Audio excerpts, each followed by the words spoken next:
Hello everyone, आपका स्वागत है आपके अपने YouTube channel success and health tricks में। आज के वीडियो में हम क्लास 10th सीबीएसई का जो चैप्टर फर्स्ट है केमिकल रिएक्शन एंड इक्वेशन वो पढ़ेंगे। उसका पार्ट सेकंड पढ़ेंगे और पार्ट फर्स्ट पर मैंने वीडियो बनाया है, वो आप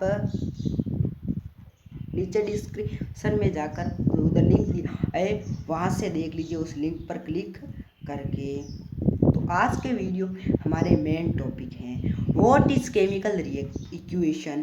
केमिकल इक्वेशन होता क्या है और केमिकल इक्वेशन को बैलेंस क्यों करते हैं और केमिकल इक्वेशन को बैलेंस कैसे करते हैं और जो केमिकल इक्वेशन बैलेंस नहीं होता है उसे क्या कहते हैं। और आपको कुछ दो इक्वेशन दी, ये इनको भी बैलेंस करना। पहले मैं आपको सिखाऊंगा कैसे करते हैं, फिर आपको करना है।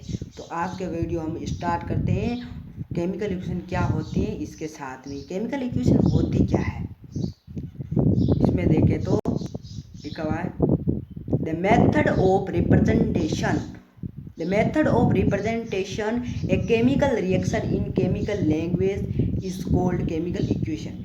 मतलब केमिकल इक्वेशन उसे कहते हैं एक ऐसा मेथड जिससे हम केमिकल रिएक्शन को केमिकल रिएक्शन को रिप्रेजेंट करें केमिकल लैंग्वेज में, उसे कहते हैं केमिकल इक्वेशन।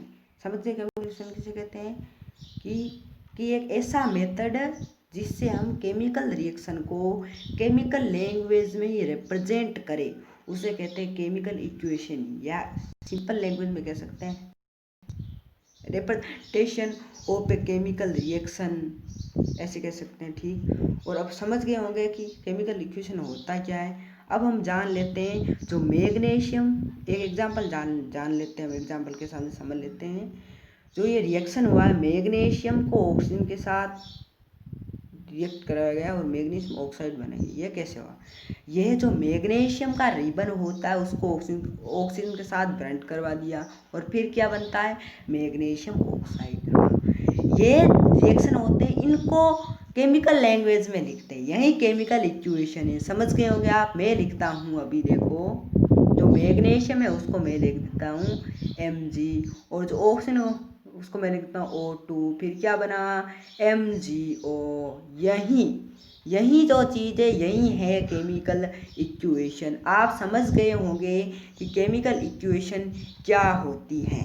ठीक, अब हम समझते हैं कि केमिकल इक्वेशन को बैलेंस क्यों करते हैं, क्या ज़रूरत है कि हम केमिकल इक्वेशन को बैलेंस करें।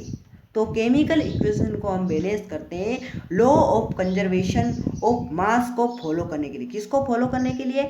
लॉ ऑफ कंजर्वेशन ऑफ मास को फॉलो करने के लिए। अब ये क्या होता है इसको भी जान लेते हैं। यह आपने क्लास 9th में पढ़ा हुआ चैप्टर 3rd में। ठीक, अब एक बार फिर से जान लेते हैं। According to the law of conservation of mass matter neither be created and nor be destroyed in a chemical reaction. मतलब law of conservation of mass के अकॉर्डिंग नहीं तो किसी भी मैटर को क्रिएट किया जा सकता और नहीं किसी मैटर को डिस्ट्रॉय किया जा सकता है केमिकल रिएक्शन में। अब समझ गए होंगे आप लॉ ऑफ कंजर्वेशन ऑफ मास क्या होता है। मतलब केमिकल रिएक्शन में नहीं तो किसी भी मैटर को क्रिएटेड किया जा सकता नहीं डिस्ट्रॉय किया जा सकता, यही लॉ ऑफ कंजर्वेशन ऑफ मास है।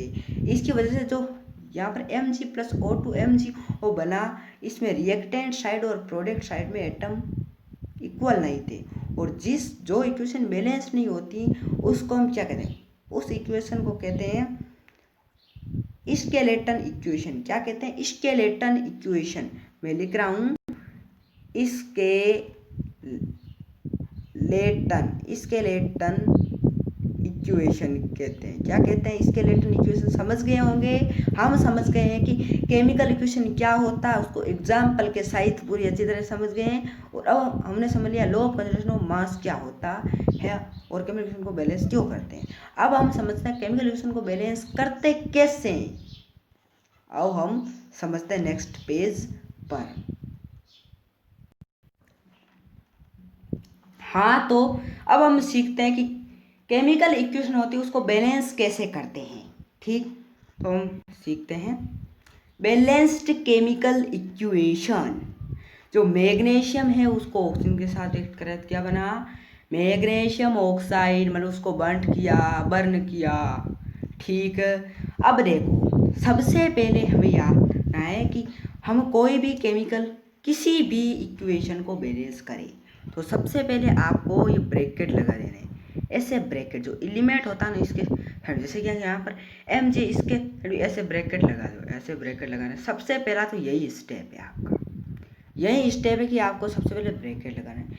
फिर ब्रैकेट के अंदर हमको कुछ भी नहीं लिखना है, अगर लिख दिया तो गलत हो जाएगा उसके अलावा। ठीक, अब हमें फिर क्या करना है, फिर हमें गिनना है कि किस साइड कितने एटम, नंबर ऑफ एटम है। यहाँ पर कि ये Mg और O2 की साइड में, रिएक्टेंट साइड में, MgO की साइड में, प्रोडक्ट साइड में। इसी तरह हमें देखना है कि जो Mg के पास कितना एटम है, 1 एटम है, अभी 1, तो यहाँ पर लिखना है 1, कितना 1। और O2 है, इसके पास कितना है, अभी रिएक्टेंट साइड में 2 है, तो यहाँ पर कितना है।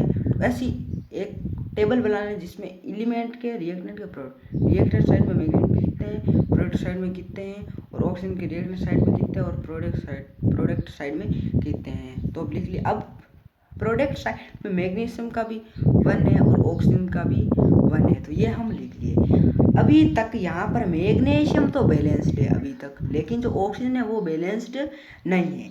इसके लिए किस साइड से बैलेंस नहीं है, प्रोडक्ट साइड जो ऑक्सीजन में कितने, रिएक्टेंट साइड में कितने 2 है, तो इससे भी 2 को मल्टीप्लाई कर दिए, 1 है ना, 1 को 2 से मल्टीप्लाई करवा देते हैं, तो ये क्या बना देगा, यहाँ ये ब्रैकेट और ब्रैकेट के आगे लिखेंगे 2 है, 2 लिखेंगे। और फिर मैग्नीशियम क्या हो गया, अनबैलेंस्ड हो गया। जैसे कि यहाँ पर आप, अगर आप ऑक्सीजन से रिएक्ट करोगे तो मैग्नीशियम होंगे, मतलब आप ऑक्सीजन से 2 मल्टीप्लाई करोगे तो मैग्नीशियम भी होगा, मैग्नीशियम भी 2 हो जाएगा, प्रोडक्ट साइड में इधर 1 रहेगा।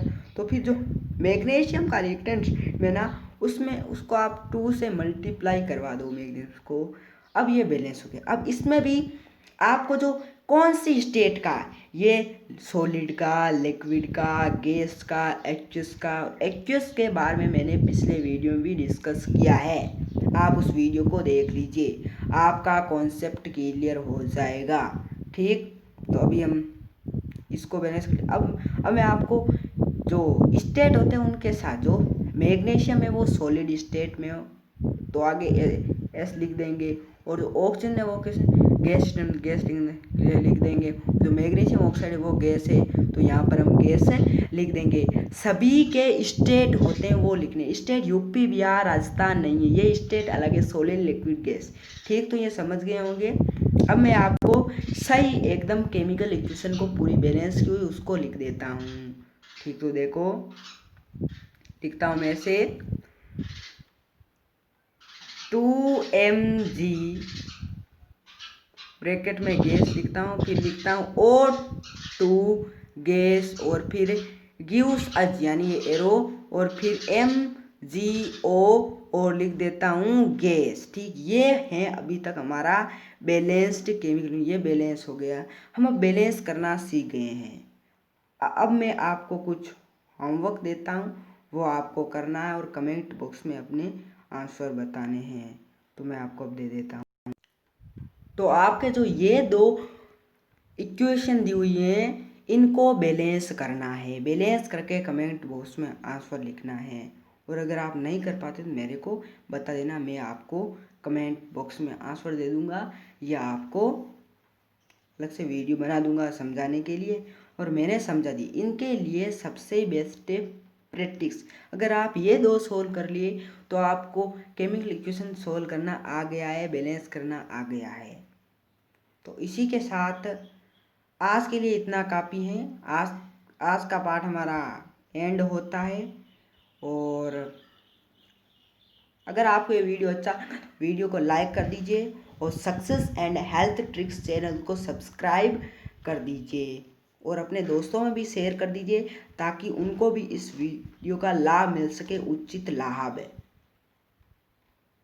तो हम मिलते हैं नेक्स्ट वीडियो में, तब तक हमारे चैनल सब्सक्राइब कर दीजिए।